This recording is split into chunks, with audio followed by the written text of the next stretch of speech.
Doctor, thank you very much for making time for us and joining us at this hour. Security is a big deal in Pakistan. There are critics who say that even though the security personnel or the police or even the army is saying that over 7,000 security personnel have been deployed for the SCO Summit, very many are still skeptical that something will happen. You know, possibility can never be ruled out, but nowhere in the world the security, whatever arrangements are made, it is basically to mitigate the risks. And I think government, after deployment, that much of deployment, and after carrying out all these measures of three-layer security, they've been able to take care of at least the threats which are possible threats. And they have done their own assessment, threat and risk assessment, it appears, and accordingly they have made deployments. So it would be very hard for any bad guy or any element which intends to sabotage such a multilateral event which is hosted by Pakistan this time.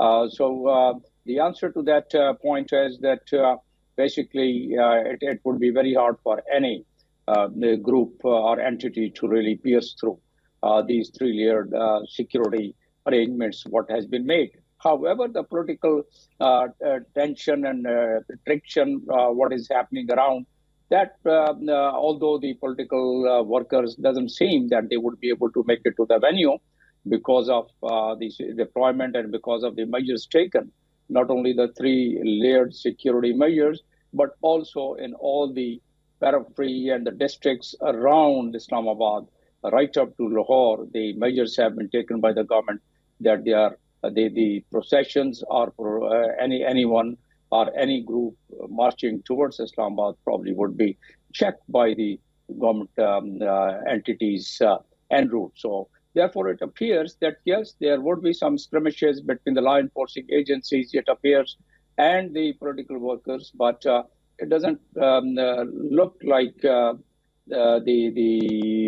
political worker of PTI, they would be able to make it to that side. And at the same time, what is anticipated is that there are very senior elements also in the PTI.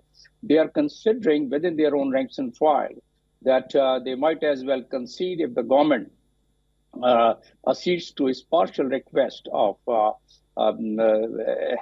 giving them an access to Imran Khan. And it appears that perhaps the doctor of Imran Khan might be given some access of one of the blood relations. And once that happens, then automatically it most probably it would be called off so far as the political side is concerned.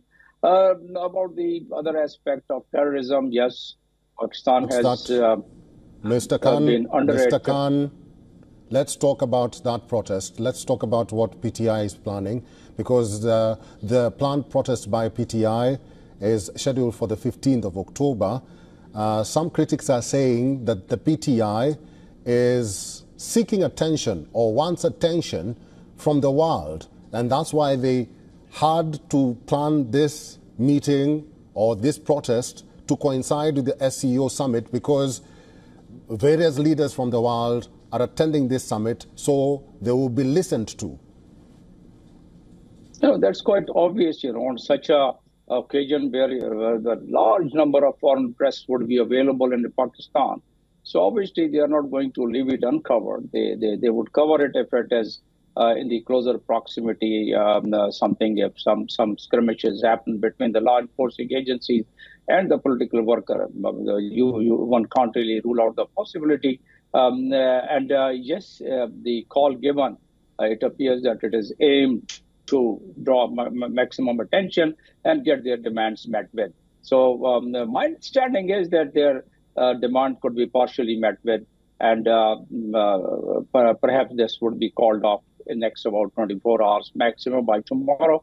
It appears that the call for the strike would be called off, and the PTI top leadership has already said that if their demand, at least one demand, which is providing the access to Imran Khan by the doctor or the blood relation that is a sister, if that is provided, then they don't have anything to really continue with their strike call. and continue their march towards Islamabad.